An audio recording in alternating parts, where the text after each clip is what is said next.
Hey there, folks. Welcome to Spectrum Pulse. We talk about music, movies, art, and culture. And yes, it looks like we got one more vaguely all one genre episode that's kind of crammed in here. This time specifically focusing on rock and metal and stuff that's mostly adjacent to that. And the rest is going to be likely catch up in the couple weeks ahead, but no more wasting time. Let's get on the pulse. So before we go any further, if you would like to like and subscribe, I would be extremely grateful. These sorts of all-one genre episodes, especially for genres that don't tend to get a lot of mainstream attention, I would love for this to get a little bit more sharing and traction, especially as a lot of these are probably a little bit more underground. You haven't heard them. They are worth hearing. But now on to the matter at hand. We got 8 projects on the docket. Let's first start off with, from Scarcity, Aveilut. Alright, still on my Bandcamp black metal bullshit, and here's one of the more critically acclaimed projects from this year. An experimental duo from New York where for a single composition spanning 5 parts in 45 minutes, they seek to contextualize existential grief, lonely vastness of personal loss amidst the eternal passage of time, specifically in the context of the past 2 years of pandemic. And the execution is fascinating. I'm not crazy about how much it leans on drone for the repetitive guitar progressions, but pay attention to the rich, pulsating bass lines and deceptively complex, subtle drum patterns, and the transitions will gradually reveal themselves, even if this is yet another album that in its exploration of grief and death and loneliness could have afforded a little bit more negative space in order to intensify feelings of isolation instead of just waves of guitar feedback. Still, potent experiment, worth hearing. Check it out. From Vital Spirit, Still as the Night, Cold as the Wind. I haven't done nearly enough Bandcamp diving in 2022, especially for black metal, so here's a Canadian duo with their full-length debut pulling on Western, Latin, and indigenous elements to flesh out some furious tremolo shredding, the blast beats, and some barely heard guttural shrieks. Similar to Zonaga, but more rattling, guitar-driven, frenetic, and going into the lyrics, blood-soaked, as these songs circle around American wars with the Comanche and Apache nations, a history of white supremacy and Christian colonization that Vital Spirit target in vivid, gory detail. That being said, while this album doesn't overstay its welcome, more of these songs could build to stronger melodic motifs. The black metal passages tend to run together a bit, and leave me wishing that the album had a little bit more distinctive character. Still, when it goes outside black metal, it's a really promising start, ton of potential. So yeah, check this out. From Wargasm, EXPLICIT the Mixtape. I'm trying hard with this, but man, I find it really hard to take Wargasm all that seriously. Sitting at the intersection between 2000s digital hardcore, nu metal, and Marilyn Manson, this UK duo's debut EP is a hyper-caffeinated, percussive but weirdly goopy pileup of chugging riffs, alt-metal howling, and nihilistic vamping with a few metallic touches cribbed from hyperpop. And if I hadn't heard so much of this faux apocalyptic style over substance yowling become painfully cliche over a decade ago, with zero new attempts at creating credible atmosphere or menace, I'm sorry, it just gets silly. Now, that doesn't mean it's bad. Lean into the overprocessed, end-of-the-world debauchery. That can be fun. But unfortunately, going to screaming hardcore instead of stronger melodic hooks doesn't really help it stick for me. I mean, for kids, Wargasm might sound novel, but for all the volume, just feels kind of impotent to me. From An Abstract Illusion, Whoa. So my record with progressive death metal can be kind of spotty, but An Abstract Illusion caught my ear with some solid enough production and remarkable blackened tunefulness on their 2016 debut, even if they were very obviously openly cribbing notes from Opeth. Now on their follow-up here, again, the tuneful side has charm across the keys, the strings, the flashy guitar solos, alongside some really well-balanced bass grooves and a nice flow across transitions and some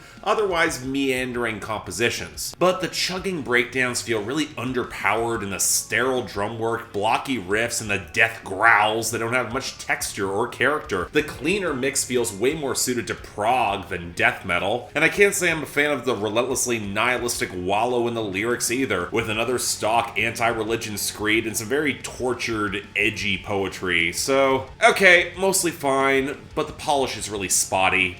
Just kind of hit and miss. From Avantasia, A Paranormal Evening with the Moonflower Society. So Tobias Sammet's supremely ridiculous supergroup experiment returns with another stacked cast. Rolf Scheepers, Jorn Lande, Michael Kiske, Floor Jansen, and if you like your symphonic metal bombastic, stuffed with shredding and belting, and unbelievably catchy with Jim Steinman-esque excess, you're gonna have a blast. I certainly did. But I can't escape how 2016's Ghostlights gained so much power through its dramatic arc. And like with Moonglow, this doesn't quite seem to have that higher ambition or interplay between singers. I mean, this is musical theater at its core, and while I like the questions of how we frame our darker midnight muses, especially if they might be rooted in trauma, this feels leaner and more song-focused, but also more scattered and occasionally awkward. Now, ultimately, the best songs will yank this up into touching greatness yet again. Just not quite their best. All I'm saying. From Actor Observer, Songs for the Newly Reclusive.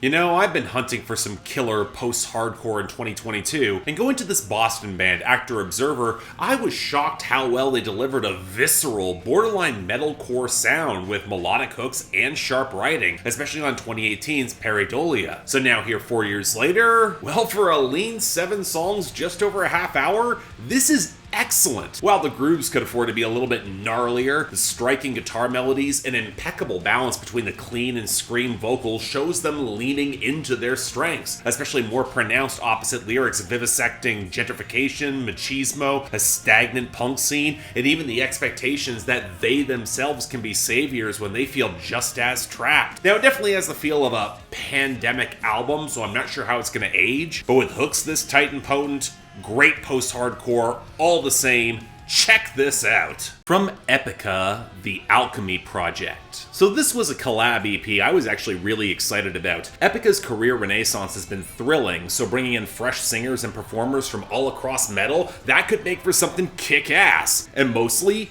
it is. I miss the lyrical density and thematic complexity that's always been Epica's hidden weapon, but apocalyptic brevity means delivering killer songs and maximizing your guest stars. And with Phil Lanzon of Uriah Heep on the organ and Tommy Karavik of Camelot on Wake the World, shining with that sax on the final lullaby, and Mirker and Charlotte Wessels with the harmonies on Sirens, they absolutely deliver. But the extreme or melodic death metal passages where Simone Simons steps back a bit, they're just not as potent or crushing with Epica's oversaturated polish in the production. A more balanced synthesis was probably needed there. So okay, call it a pretty fun, technically impressive, but inconsistent experiment. Still worth hearing though. From Devin Townsend, Light Work.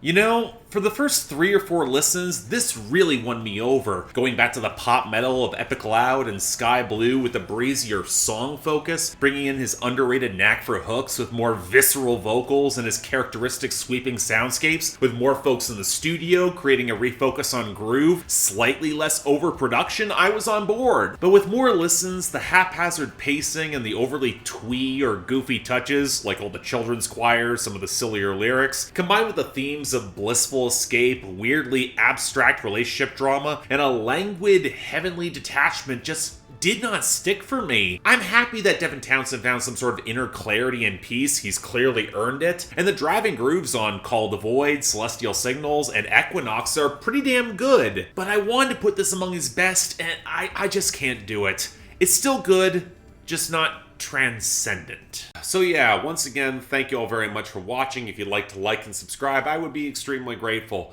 Again, these sorts of all one genre episodes, I would love to get a little bit more traction and sharing, especially as we're in the headlong rush before the year-end list. Speaking of which, if you want to help support the channel, link to my Patreon is right over there. As of right now, requests are closed for the rest of 2022, but it will be reopening for 2023. But hey, if you want to support the channel or just get into my Discord to argue with me directly there, the option is available. But until then, I'm Mark, you're watching On the Pulse on Spectrum Pulse, and I'll see you next time.